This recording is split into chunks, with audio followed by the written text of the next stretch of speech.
Hello tout le monde, j'espère que vous allez bien. Moi en tout cas, ça va super bien. Mes petites remontadas se passent bien sur mes sites.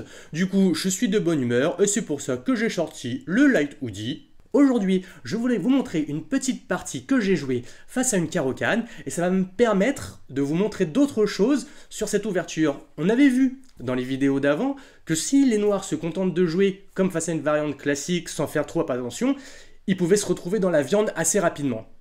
Et là, avec cette partie, je vais vous montrer que sur une autre réponse, qui elle aussi paraît pas forcément déconnante, et ben en vrai, il se retrouve dans la viande quand même. Et c'est un petit peu pour ça, j'avoue, que j'aime bien cette variante des deux cavaliers quand je dois faire face à la Caro-Kann. Allez, on se retrouve sur Lichess. Strange est toujours là? Nickel, on va pouvoir y aller. Alors, je vous ai spoilé le début en vous disant que c'était une Caro-Kann. Vous ne serez donc pas surpris de voir que je commence avec E4, de toute façon je commence toujours avec E4, et que les noirs répondent par C6 qui prépare D5. Je joue les deux cavaliers, donc cavalier F3, j'empêche E5, les noirs jouent D5 comme prévu, je joue les deux cavaliers, cavalier C3, on avait vu sur les autres parties de la Caro-Kann que je vous mets dans le petit flash ici pour pouvoir vous y rapporter que si les noirs prennent et qu'ensuite ils développent le fou en F5, je reprendrai du cavalier que je placerai ensuite en G3 et se retrouver dans une succession de menaces de mat qui les mettrait tout de suite dans la viande. Voilà, donc on ne va pas revenir là-dessus. Là, les noirs vont tenter une autre réponse qui paraît comme ça pas bête. Ils poussent le pion. Ils se disent, ok, j'attaque le cavalier, en même temps, je prends de l'espace, j'amène des contrôles sur les cases dans le camp des blancs, et donc fondamentalement c'est pas une idée qui est déconnante. Et moi mon cavalier, je peux pas le bouger ici, je peux pas le bouger ici, si je le ramène dans sa case initiale, eh ben, j'aurais perdu du temps, et ça fera le jeu des noirs, et donc finalement je n'ai pas le choix que de le jouer ici. Et là on voit que il a reculé, mais en même temps il attaque le pion deux fois. Ce pion-là qui n'est protégé que par la dame. Donc, il décide de le protéger du pion, ce qui est pas bête, un petit C5. Et là, ce que je fais, c'est que je joue C3. Pourquoi C3? Parce que déjà, ça conteste le pion qui est avancé, donc les blancs vont devoir faire quelque chose, et que s'ils ne font rien, je prends, ils reprennent, et le pion est de nouveau attaqué deux fois et protégé que par la dame. En revanche, si les noirs reprennent, c'est pas très bon. Pourquoi? Parce que ça me permettrait de reprendre du pion B.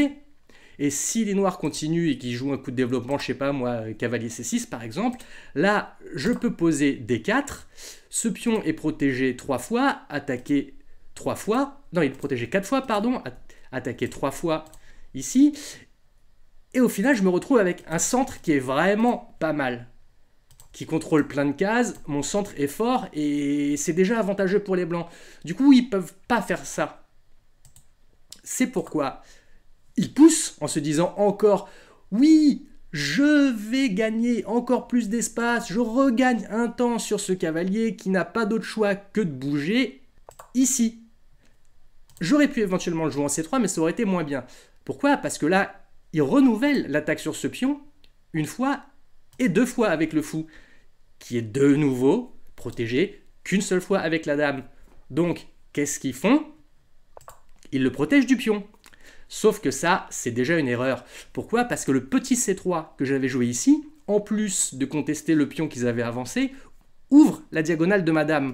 Et cette diagonale, on voit qu'elle est en face du roi blanc.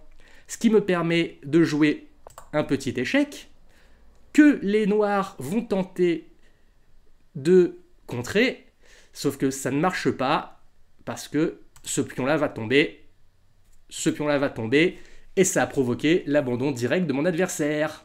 Eh oui, hein, je vous ai eu, je vous ai dit, ouais, on va voir une partie. Au final, on n'a vu qu'une ouverture qui se retrouve avec deux pions d'avantage au 7e coup, et deux pions d'avantage, on sait que c'est un avantage déjà très significatif. D'ailleurs, je vous renvoie à mon autre vidéo dans laquelle je parle de ça.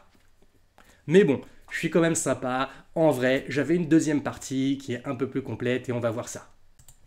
Voici donc la deuxième partie. Je vais passer vite sur les coups d'ouverture qu'on a vus juste avant. E4, C6, cavalier F3, 2 cavaliers, D5, conteste le centre, cavalier C3, 2 cavaliers. Il pousse, je recule mon cavalier en attaquant le pion une deuxième fois. Il le protège. Avec C3, je conteste son petit pion. Il pousse encore. Mon cavalier bouge tout en attaquant le pion qu'il protège avec son pion. Et là, dame échec. Il propose d'échanger dame, pensant que je vais changer, sauf que non, je prends le pion. Il bouge son pion, probablement pour développer son fou en fianchetto sur B7. Et là, moi, je prends le deuxième pion avec la dame. Honnêtement, j'aurais pu le prendre avec le fou, comme ça me permettait de développer une pièce, mais je me dis que déjà avec 2 pions d'avantage, j'échange les dames, je rase les pièces et je veux de nouveau me retrouver dans une finale avec roi contre 2 pions. Là-dessus, les noirs jouent un coup de développement, très bien. Cavalier F6, en passant, ils mettent une petite pression sur ce pion-là, mais moi, je m'en tiens au plan que j'avais prévu, j'échange les dames, il développe son fou en passant, et là, je pousse le pion, parce qu'il était attaqué par le cavalier, et soit je le défendais éventuellement avec mon fou, ce qui me permettait de développer le fou en même temps, sauf que si je place mon fou ici, il empêche un peu le pion de la colonne D de bouger, ce qui empêchera le fou de case noire de se développer, et je me dis que c'est quand même pas terrible. Donc, et quand ce cavalier aura bougé, moi, mon prochain coup, ça va être D4, comme ça, j'installe un centre qui est solide, je permets le développement de mon fou de case noire après, et je devrais être pas mal. Il bouge son cavalier à peu près la seule case qu'il pouvait considérer potable. La seule autre alternative étant de revenir sur sa case initiale, ce qui n'est pas terrible parce que ça représenterait une perte de temps qui est déjà très significative. Et moi j'en profite, ce cavalier il est un peu tout seul, il est un peu mal placé. Je l'attaque, je lui demande qu'est-ce que tu fais maintenant mon petit père? Bon pas le choix, hein. Il doit le reculer en H6. Sauf que H6, c'est quand même une case qui n'est pas terrible pour lui, parce que sa seule possibilité de rebond, c'est ou sa case initiale, et on avait vu que c'était une perte de temps pour lui, ou bien cette case ici, mais on ne sait pas trop ce qu'il voudrait faire après. Je joue alors D4, comme je disais, j'installe mon centre solide, je permets le développement de mon fou de case noire, c'est honnêtement un coup qui a vraiment aucun inconvénient. Là-dessus, les noirs jouent E6, coup qui permettra le développement de leur fou de case noire, très bien.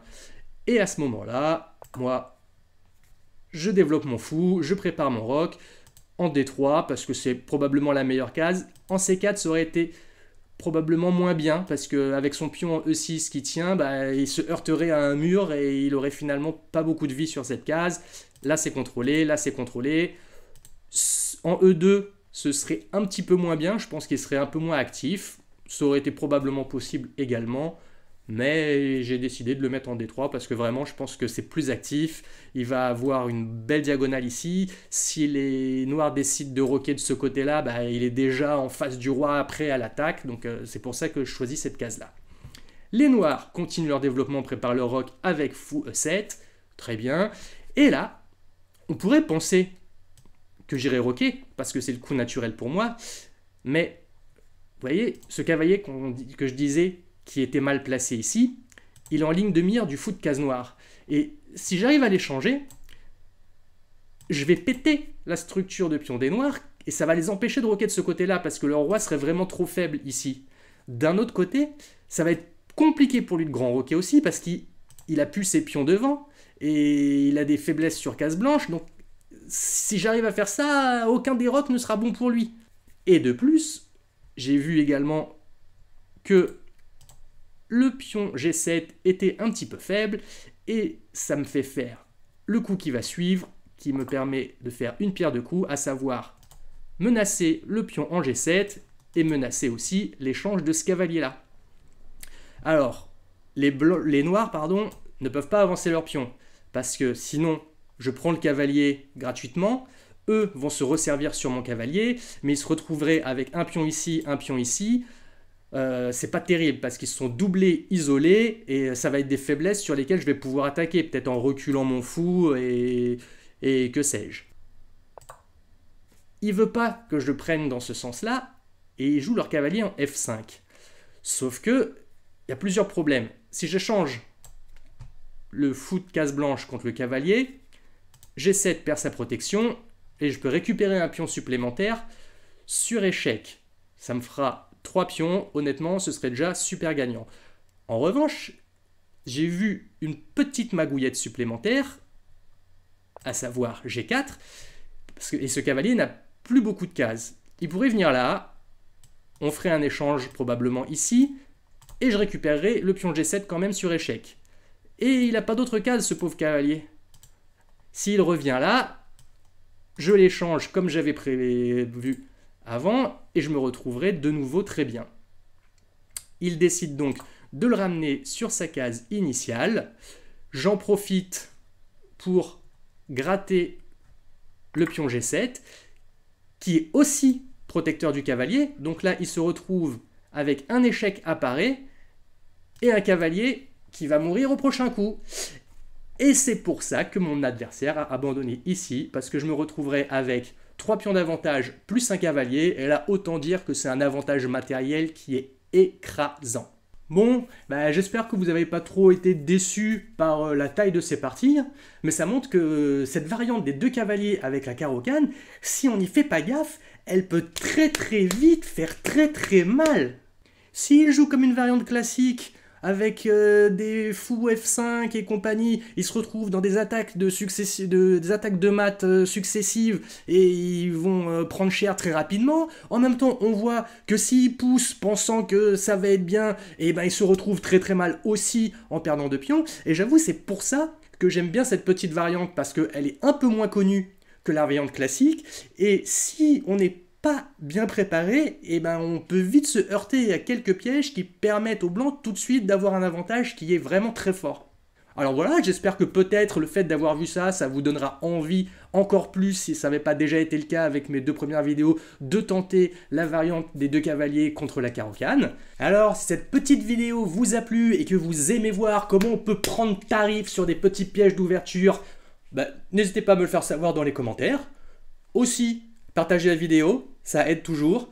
Le pouce bleu, il fait toujours plaisir. L'abonnement également. En attendant, je vous souhaite une bonne journée, des bonnes parties. C'était Fred Camaro, out!